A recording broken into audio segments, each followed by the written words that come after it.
Bonjour, Son Excellence, Monsieur le Vice-Premier ministre de la République démocratique du Congo.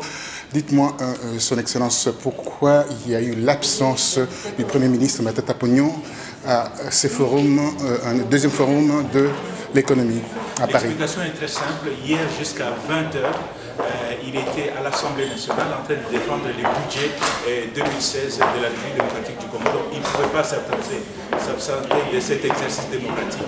Voilà pourquoi il m'a chargé de venir le représenter. Alors, on se rend compte aujourd'hui, avec la RDC, le dernier rapport qui vient de sortir, le rapport du Fonds monétaire international classant la RDC complètement à l'arrière du train. Comment peut-on expliquer cela? Non, en fait, nous venons de très loin, parce que les problèmes que nous avons eus, je pense qu'aucun pays africain n'a connu les problèmes que la RDC a connus. Je peux vous dire que nous avons à peu près une cinquantaine d'années d'indépendance. Nous avons connu plus de 15 guerres. 15 guerres, et puis vous savez, donc les difficultés sont énormes. Aujourd'hui, le pays est en train de se redresser petit à petit. Nous sommes confiants. Aujourd'hui, notre pays aligne un taux de croissance le meilleur du continent. Vous savez, nous sommes à 9,5. Aujourd'hui, ça veut dire que la situation est en train de se redresser petit à petit. Alors, vous parlez de ce taux de croissance, vous allez me poser même la question, je récupère la balle au bon.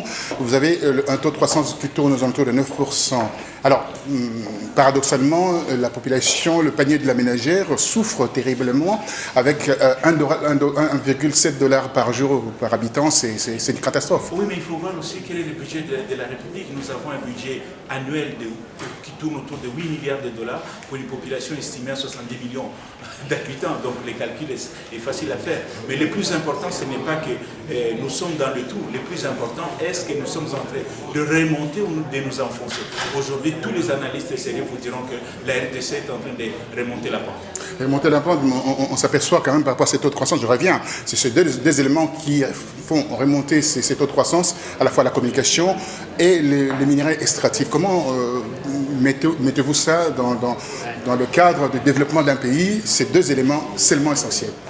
Non, justement, il y a un facteur aussi important sur lequel nous devons nous appuyer, c'est l'agriculture. D'ailleurs, une loi qui est en train d'être adoptée actuellement au niveau de l'Assemblée nationale pour pouvoir moderniser notre agriculture.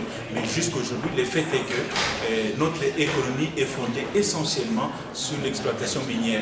Mais aujourd'hui, comme vous le savez, avec la chute des cours des matières premières, par exemple le cuivre qui est passé de 8 000 $ la tonne, aujourd'hui ça tourne autour de 5 000 $ la tonne, donc le pays a subi ces chocs-là. D'ailleurs, ce qui fait que le budget que nous sommes en train de défendre actuellement au niveau de l'Assemblée nationale n'a pas connu beaucoup de croissance.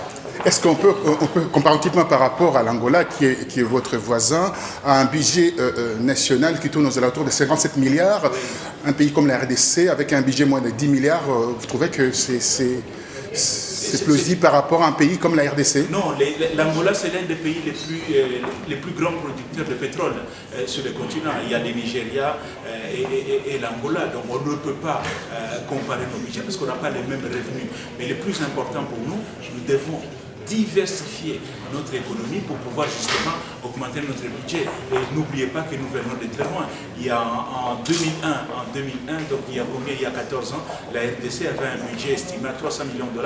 Aujourd'hui, nous sommes à 8 milliards. 8 milliards, très bien. Alors, parlant de ce budget, on continue toujours par rapport à ce budget. Il y a un problème qui se passe en RDC au niveau de contrôle en termes de la vraie démocratisation de l'appareil de l'État.